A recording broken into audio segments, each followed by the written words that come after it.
What is this?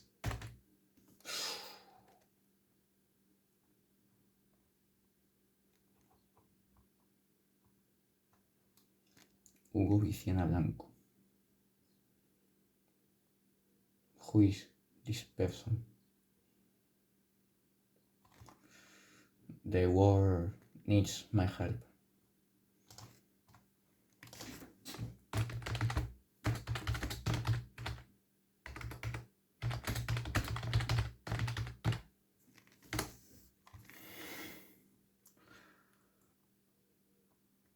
Oh yeah. Now I can do it. Along history, humanity has experimented with different types of government. Such can be dictatorships, monarchies, oligarchies, and republics. Each has tried to organize society and maintain control, although not always respecting the rights and freedoms of individuals. Today, democracy is the most common system in the whole world, especially in the developed countries. It is associated with freedom, equality, and progress, but it has also been criticized for its slowness, bureaucracy, and an apparent lack of effectiveness. So, is democracy then the best possible model of government, or is it just the least bad, as some say? I am Leonardo Velasco, and today I am joined by Samuel Martos, a strong defender of democracy, and in the other side, Hugo Viciana, who is willing to question its foundations and will try to impose its points of view. I hope you enjoy this debate as much as I do. And nothing, let the debate begin. Yeah. The democracy.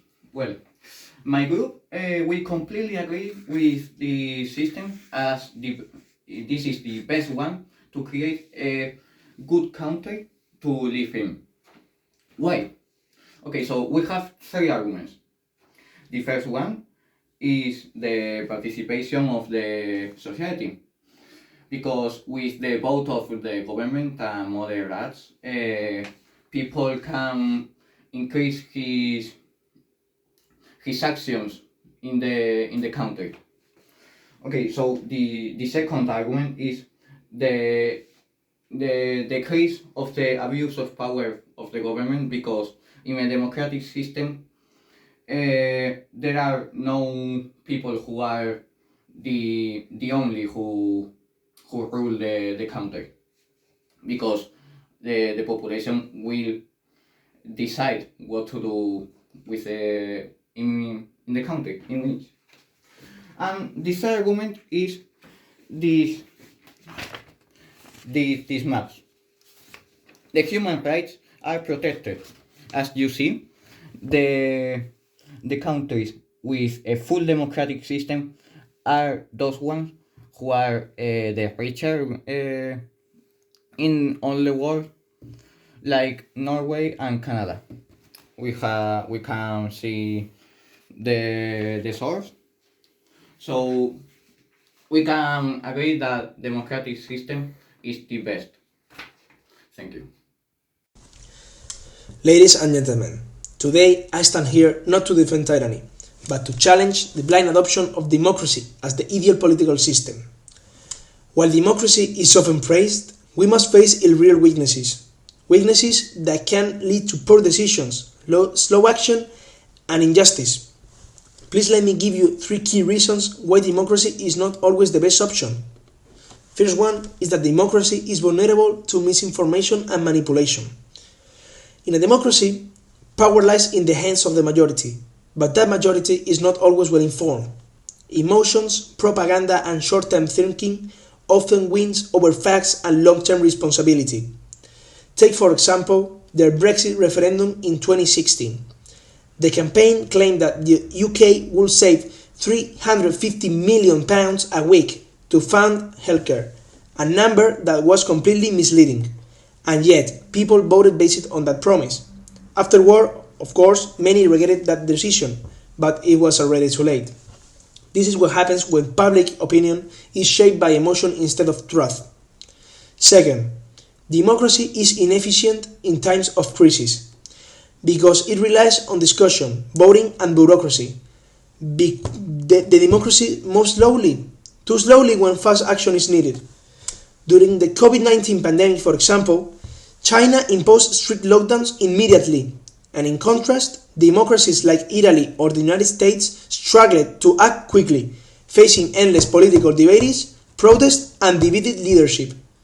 This delay cost lives, so we must ask the next question. What is the value of freedom if it comes at the price of efficiency and safety in emergencies? The third one is that democracy can become a tyranny of the majority. We assume that democracy protects minorities, but that's not always true. Sometimes it gives legal power to the majority to suppress minority voices. In Sri Lanka, for example, the Sinhalese majority used democratic process to marginalize the Tamil minority, fueling a brutal civil war. In this case, democracy didn't prevent oppression, it enabled it. So let's stop pretending that voting automatically creates justice, because that is not true. And in conclusion, democracy may sound ideal, but it has serious flaws. It can be missed, it can be slow, and it can be unfair. Before choosing any system, we must ask the next question. Does it really work in practice? Because when lives, freedoms, and futures are at stake, good intentions are not enough. Thank you.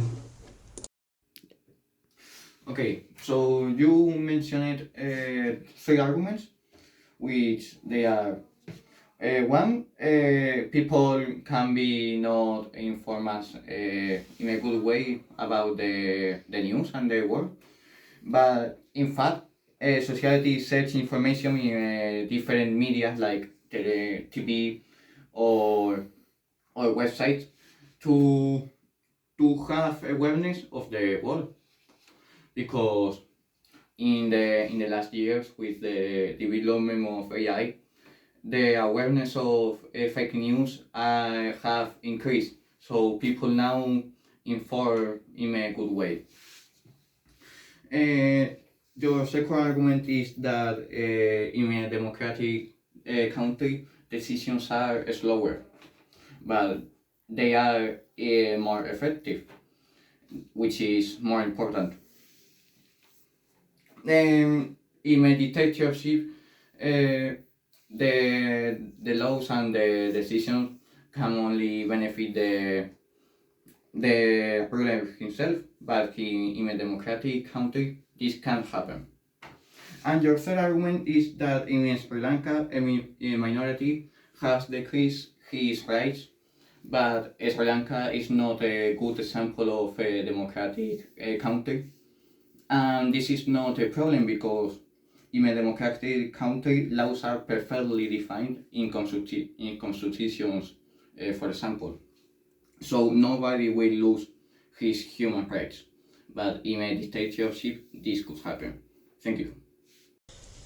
Ladies and gentlemen of the jury, and respected opponents, you have argued that democracy ensures citizen participation, prevents abuse of power, and protects human rights.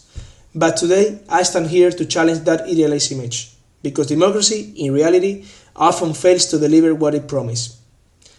And let's begin with citizen participation. Yes, in theory, democracy gives everyone a voice, right? But let's be honest, for most people, participation means voting every 4 years, and that's it. Do they read policies, attend debates, challenge decisions? No. Many vote out of habit, not out of knowledge. So what we call citizen power is often just a symbolic gesture, not real, meaningful influence.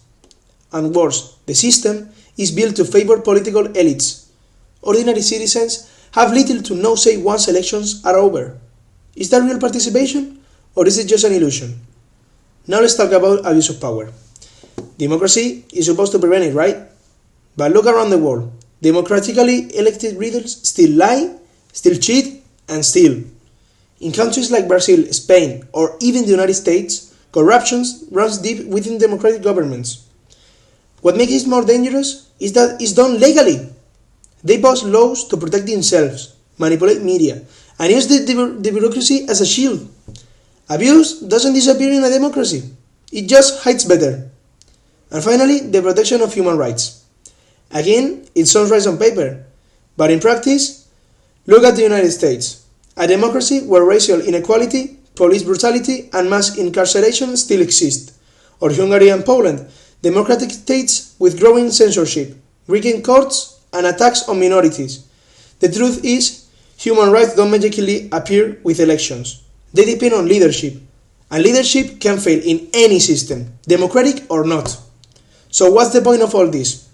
Not to say we should embrace tyranny, not at all, but to say this: we must stop pretending democracy is perfect.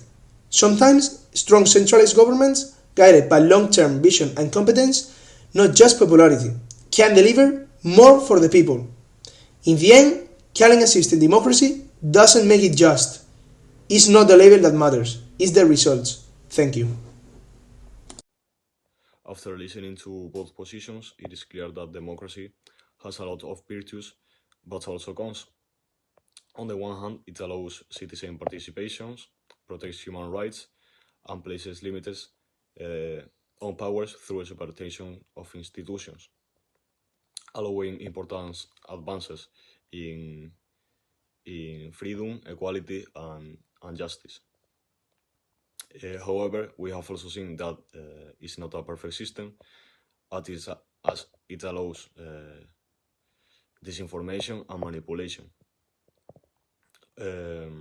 Also, the slow decision making sometimes does not allow effective actions on urgent problems, and there is a risk that the majority can impose its vision without respecting the voices of minorities, which may also be dangerous. So in short, democracy is neither a perfect or a definitive system, but it has proven to be to offer some valuable tools to the society. But that doesn't mean that it's the final answer. The important thing is not to conform, but to always seek political systems that better respond to the needs and rights of the people.